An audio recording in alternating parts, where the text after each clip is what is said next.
There is one very simple tip that you can use to increase the organic reach of your library social media posts. And to be honest, when I heard about this tip, I felt like smacking myself because I was like, how did I miss this? It's so good though, and it's so easy. I'm going to share it with you in this episode of the Library Marketing Show. Welcome back, everybody. I'm Angela Hursh, and I'm the person behind superlibrarymarketing.com. You can head there and look for the Library Marketing Show tab to ask a question or suggest a topic for a future episode of this show, or to nominate your library or someone else's library who's doing great work in marketing for our Kudos Award. Someone emailed me to nominate their coworker. I'm going to share that with you a little later in this episode. First, if you're watching this on YouTube, please click on that subscribe button. If you're watching the video on LinkedIn, you're going to click on the follow button. Both of those actions will make sure that you never miss an episode. And as always, I am always interested in your feedback on these shows. Let me know what you think down in the comments or use the reaction button.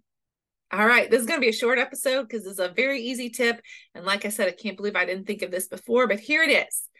I learned recently that there are some very smart people in the marketing space who are advising their clients to put their links for social media posts down in the comments rather than in the post itself.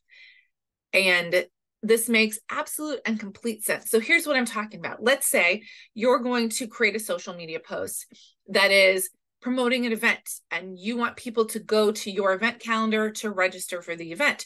Normally what you would do is include a graphic or some photos, few lines about the event, and a link to your registration, like right there in the post.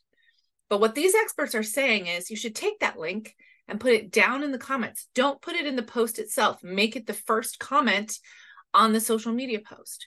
Why in God's green earth would you do that? Experts say that we know social media platforms want you to stay on their platform. So anybody who puts a link to an outside website on a social media platform, that post is going to be downgraded because that platform does not want you leaving the platform to go register for the program. Even though you're a library and you're doing great work, doesn't that make you mad? Makes me mad. But that's how it is. That's how the algorithm works.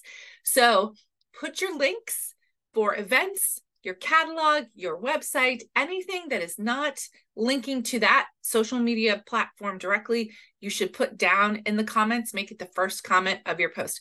So here's the thing. I know this is a lot more work because that means if you're using a scheduler, you're going to have to go back in to your post once it posts and put the link in the comment.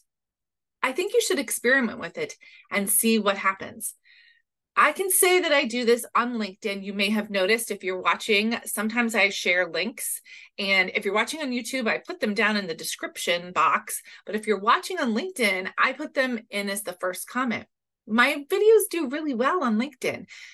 And I'm wondering now if it's because I put those links down in the comment rather than putting them in the body of the post.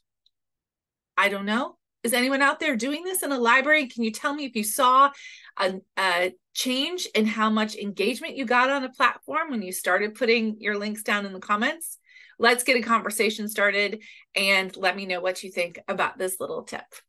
All right, I want to give away the kudos today. And like I said, somebody emailed me to nominate their coworker. And I know summer reading is over, so this is a summer reading promotion, but I love it and I want to share it with you. The coworker emailed in and wanted to nominate his colleague, Abby Payne, and they both work at the Guille-alles Library in Guernsey.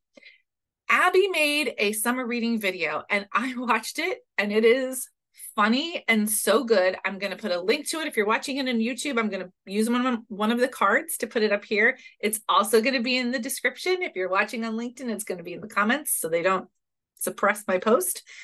And I just want to say to Abby, great job. Watch this video, bookmark it for next year. Your library can do something similar. It's so cute and it's so engaging.